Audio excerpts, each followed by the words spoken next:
بسم اللہ الرحمن الرحیم۔ السلام علیکم۔ جاپان کے ایک سائنسدان ڈائچی فومیو اپنے دفتر میں نماز ادا کر رہے تھے۔ ان کے کولیگ نے انہیں دیکھا تو وجہ پوچھی۔ ڈائچی نے کہا کہ میں مسلمان ہو چکا ہوں۔ اس کے کولیگ بڑے حیران ہوئے اور ڈائچی سے مسلمان ہونے کی وجہ پوچھی۔ ڈائچی نے کہا کہ میں صرف ایک مکڑی کی وجہ سے مسلمان ہوا ہوں۔ ڈائچی کے یہ الفاظ سن کر اس کے تمام ساتھی حیران رہ گئے کہ ایک مکڑی کی وجہ سے تم مسلمان کیسے اور کیوں کر ہو گئے۔ ڈائچی نے کہا کہ پچھلے دنوں میں ایک بک پڑھ رہا تھا جو کہ ایک اسلامی اسکالر کی تھی۔ اس میں لکھا تھا کہ اللہ تعالیٰ قرآن میں فرماتا ہے کہ بے شک اس دنیا میں سب سے کمزور گھر مکڑی کا ہے۔ یہ تحریر پڑھنے کے بعد میرے اندر بے چینی پیدا ہونے لگی۔ میں نے مکڑی کے اوپر مکمل سرچ کرنے کی ٹھان لی۔ مکڑی پر ایک طویل سرچ کرنے کے بعد میں اس نتیجے پر پہنچا کہ پھر ڈائچی نے لمبی سانس لی اور اپنے ساتھیوں سے کہا کہ کیا آپ لوگ جانتے ہیں کہ مکڑی بچے پیدا کرنے کے بعد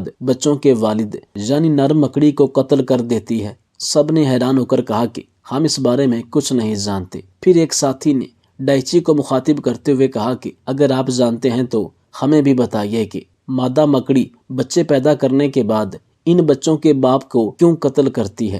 ڈائچی نے اپنے ساتھیوں میں ایک عجیب سا تجسس دیکھا، جیسے وہ اس کا جواب سننے کے لیے بے تاب ہوں۔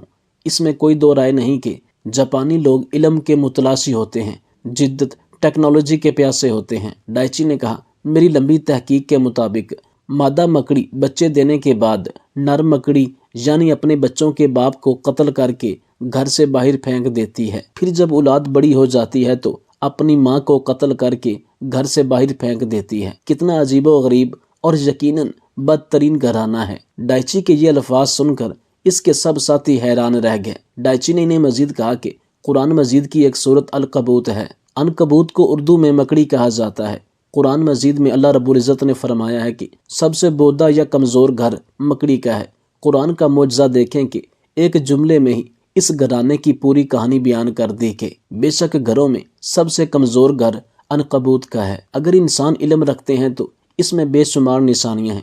ڈائچی نے کہا کہ ہم سب انسان مکڑی کے گھر کی ظاہری کمزوری کو تو جانتے تھے مگر اس کے گھر کی معنوی کمزوری یعنی دشمنی اور خانہ جنگی سے بے خبر تھے۔ اب جدید سائنس کی وجہ سے ہم اس کی کمزوری سے واقف ہو گئے۔ اس لیے اللہ تعالیٰ نے فرمایا اگر یہ علم رکھتے یعنی مکڑی کی گھریلو کمزوریوں اور دشمنی سے واقف ہوتے، اللہ تعالیٰ نے ایک پوری سورت کا نام اس بری خصلت والے کیڑے کے نام پر رکھا۔ حالانکہ اس سورت کے شروع سے آخر تک گفتگو فتنوں کے بارے میں ہے۔ سورت کی ابتدا یوں ہے، کیا لوگ یہ خیال کرتے ہیں کہ وہ اس بات پر چھوٹ جائیں گے کہ انہوں نے کہا کہ ہم ایمان لائے اور ان کو آزمایا نہیں جائے گا؟ اور فرمایا لوگوں میں سے کچھ ایسے ہیں جو کہتے تو ہیں کہ ہم ایمان لائے مگر جب ان کو اللہ کی راہ میں اذیت دی جاتی ہے تو لوگوں کی آزمائش کو اللہ کے عذاب کی طرح سمجھتے ہیں۔ ذہن میں یہ سوال پیدا ہوتا ہے کہ مکڑی کا فتنوں اور آزمائشوں سے کیا تعلق ہے؟ در حقیقت فتنے، سازشیں اور آزمائشیں بھی مکڑی کی جال کی طرح پیچیدہ ہوتی ہیں اور انسان کے لیے ان کے درمیان تمیز کرنا، ان کو بے نقاب کرنا آسان نہیں ہوتا۔ مگر اللہ مدد کرے تو یہ سائن کچھ بھی نہیں ہوتے۔ تمام گھروں سے زیادہ کمزور گھر مکڑی کا گھر ہے۔ کاش کے لوگ جانتے۔ جہاں بتایا گیا ہے کہ مکڑی کے گھر کو دیکھ کر جو شخص حقیقت کا سبق پا لے وہی دراصل عالم اور عقل رکھنے والا ہے۔ اس سے معلوم ہوتا ہے کہ خدا کے نزدیک سچے علم والے کون ہیں۔ یہ وہ لوگ نہیں ہیں جو کتابی بحثوں کے ماہر بنے ہوئے ہیں بلکہ یہ وہ لوگ ہیں جو خدا کی دنیا میں پھیلی ہوئی قدرتی نشانیوں نصیحت کی غذا لے سکے۔ سبحان اللہ، بے شک واقعی وہی عالم اور عقل والا ہے، وہی نصیحت کو سمجھنے اور اس پر عمل پیرا ہونے والا ہے جو اللہ سے ڈرے اور اس کی نشانیوں میں غور و فکر کرنے والا ہو۔ اسی طرح ایک اور واقعہ ہے کہ میرا باپ مجھے کراچی کے ایک مشہور انگلش میڈیم اسکول میں داخل کروانے لے گیا۔ پرنسپل نے میرا انگلش میں انٹرویو لیا اور اس کے بعد میں ناکام ہوا تو پرنسپل نے میرے والد سے کہا کہ آپ کا بیٹا اس ادارے کے قابل نہیں، بہتر یہی ہے کہ آپ اپنے بیٹے کو واپس اپنے گاؤں لے جائیں اور اس سے گائے بھینسوں کے گوبر صاف کروائیں۔ یہ ایک ایسا طنز تھا جس کو سن کر میری آنکھیں لال ہو گئیں۔ میں نے پرنسپل صاحب سے کہا کہ مجھے داخلہ دے دیجئے، بے شک آپ مجھ سے اسکول کے واش روم تک صاف کروا لیجئے گا، میں وہ بھی کرنے کو تیار ہوں کیونکہ میرے باپ کی خواہش ہے کہ میں کسی اچھے انگلش میڈیم اسکول میں پڑھوں۔ تو پرنسپل نے غصے سے کہا کہ تم لوگ جا سکتے ہو، میرا قیمتی وقت ضائع نہ کرو۔ میں نے پرنسپل سے کہا کہ ایک دن ضرور آئے گا جب آپ مجھ سے ملنے کے لیے ترسیں گے۔ پرنسپل یہ سن کر مسکرانے لگا۔ میں اپنے باپ کے ساتھ واپس اپنے گاؤں لوٹ آیا اور اس کے بعد گھر کی چھت پر سونا شروع کیا۔ میرا باپ حیران ہوا کہ اس کے بیٹے کو آخر ہوا کیا ہے۔ ایک دن اس نے چھت پر جھانک کر دیکھا تو حیران رہ گیا، کیونکہ کیمبرج یونیورسٹی کے سب سے کم عمر سائنسدان ڈاکٹر عبدالصمد بلوچ کی داستان، جن کو کراچی کے ایک اسکول پرنسپل نے کہا تھا بہتر یہی ہوگا کہ تم گاؤں واپس چلے جاؤ اور اپنے والد صاحب کے ساتھ زمینوں پر کام کرو۔ پاکستان صوبہ بلوچستان کے پسماندہ ضلع کے دور دراز گاؤں بلیدہ کے رہائشیوں نے کبھی سوچا نہیں ہوگا کہ ان کے علاقے کے ایک غریب طبقے کے زمیندار کا بیٹا خلائی ٹیکنالوجی پر کام کرنے والا سائنسدان اور برطانیہ کی کیمبرج یونیورسٹی میں اپنے ڈپارٹمنٹ کا سب سے کم عمر سینئر ریسرچر سائنسدان اور فیلو ہونے کا اعزاز حاصل کرنے والا ہے۔ میرا تعلق ایک ایسے علاقے سے ہے جہاں پر تعلیم کا کوئی زیادہ رواج نہیں تھا، بلکہ پورے علاقے میں گنتی کے ہی چند لوگ ہوں گے جو خط وغیرہ پڑھ سکتے تھے۔ اس کے علاوہ خط بھی کوئی نہیں پڑھ سکتا تھا۔ میرے والد اور والدہ نے کبھی اسکول کا منہ نہیں دیکھا تھا، مگر بچپن سے ہی ان کی خواہش تھی کہ ہم پڑھ لکھ جائیں۔ ہم ذمہ دار ضرور ہیں اور زمینیں بھی کافی تھیں، مگر ہماری زمینوں پر وہ پیداوار نہیں ہوتی تھی جو ہونی چاہیے۔ چنانچہ والدہ میری ضرورتیں پوری کرنے کے لیے کیا کچھ کرتی تھی میں بیان نہیں کر سکتا۔ اس سے بڑھ کر یہ کہ والد صاحب کو اقبال کے کچھ اشعار یاد تھے جو وہ مجھے اور میرے بھائیوں کو ہر وقت سنایا کرتے تھے، جس سے ہماری ہمت بن جاتی تھی۔ پڑھائی میں میری دلچسپی کو دیکھتے ہوئے والد صاحب ہمیں ساتھ لے کر کراچی کے علاقے لیاری پہنچ گئے۔ جب میں پہلی مرتبہ کراچی آیا تو یقین کریں کہ مجھے ایسا لگا کہ یہ کوئی اور ہی دنیا ہے۔ لوگ، ٹریفک، روشنیاں دیکھ کر حیرت زدہ ہو گیا۔ رات کے وقت جلتی لائٹیں دیکھ کر مجھے ایسا لگا جیسے میں کسی روشنیوں کے شہر میں پہنچ چکا ہوں۔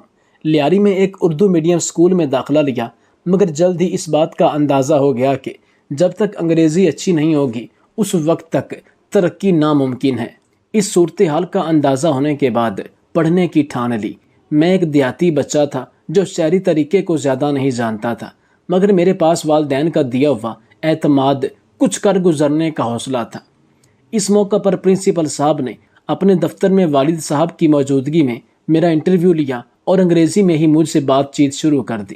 حالانکہ والد صاحب نے پرنسپل کو پہلے بتایا تھا کہ یہ یہاں داخلہ لینا اس لیے چاہتا ہے کہ اس کی انگریزی بہتر ہو جائے۔ صورتحال یہ تھی کہ انگریزی تو مجھے آتی نہیں تھی، مگر سمجھ لیتا تھا۔ سب سے پہلے انگریزی میں میرا نام پوچھا، جس کا میں نے اردو میں جواب دیا۔ اس کے بعد انہوں نے پوچھا کہ والد صاحب کیا کرتے ہیں۔ میں نے بتایا کہ زمینوں میں کام کرتے ہیں۔ اسی طرح انہوں نے کچھ اور سوال پوچھے، جسے میں نے کچھ اور سمجھا اور کچھ نہیں سمجھا۔ شاید ان کو اردو میں میرے جواب ناگوار گزرے۔ پھر کہنے لگے، آپ اپنے بیٹے کو واپس اپنے گاؤں لے جائیں اور یہ گائیں بھینسوں کے گوبر صاف کرے گا، کیونکہ اس کی اوقات اس ادارے میں پڑھنے کی نہیں۔ مجھے نہیں لگتا کہ یہ ادارے میں ٹک پائے گا اور آپ کے بیٹے میں اتنی اہلیت نہیں ہے۔ پرنسپل کے الفاظ سن کر میرے والد کے چہرے پر پریشانی کے آثار نمایاں تھے۔ یہ ایسے الفاظ تھے جن کو سن کر میری آنکھوں میں آنسو جاری ہو گئے، جبکہ میرے والد مجھ سے نظریں چرا رہے تھے۔ میں نے بغیر سوچے پرنسپل سے کہا کہ کچھ عرصہ بعد آپ مجھ سے ملنے کو ترسیں گے۔ میری بات سن کر پرنسپل نے مسکرانا شروع کیا۔ یہ بہت بڑی بات تھی جو میں نے کہی تھی، اور وہ بھی بغیر سوچے سمجھے کہہ دی۔ لیکن اب میں نے سوچ لیا تھا اور ٹھان لیا تھا کہ مجھے تو حوصلے اور عزم کا سبق سکھایا گیا تھا۔ میں واپس اپنے باپ کے ساتھ اپنے گاؤں آ گیا۔ میں نے ابا جان سے کہا کہ میں چھت پر ہی سویا کروں گا۔ ابا جان حیران ہوئے کہ اتنی سردی میں باہر چھت پر کیسے سوئے گا، لیکن میں نے سوچ لیا تھا کہ میں اب نیلی چھت کے نیچے ہی سویا کروں گا۔ کھلے آسمان تلے سونا ہے مجھے۔ ابا جان نے مجھ سے پوچھا کہ بیٹا ایسا کیا ہے، تم ایسا کیوں کر رہے ہو، یوں کھلے آسمان کے نیچے کیوں سونا چاہتے ہو؟ میں نے ابا سے کہا کہ ابا جان، پرنسپل کی بات ابھی تک بھول نہیں پایا۔ میرا دم گھٹ رہا ہے، آزاد فضا میں سانس لینا چاہتا ہوں۔ میں ان تاروں کو محسوس کرنا چاہتا ہوں۔ میری منزل اتنی ہی دور ہے جتنے کہ یہ تارے۔ میں جانتا ہوں کہ زندگی میں مجھے بہت ساری مشکلات کا سامنا کرنا پڑے گا، لیکن وہ منزل حاصل کر کے ہی رہوں گا۔ بیٹے کی بات سن کر باپ کی آنکھوں میں آنسو تھے۔ باپ نے کہا، بیٹا میری دعائیں تمہارے ساتھ ہیں،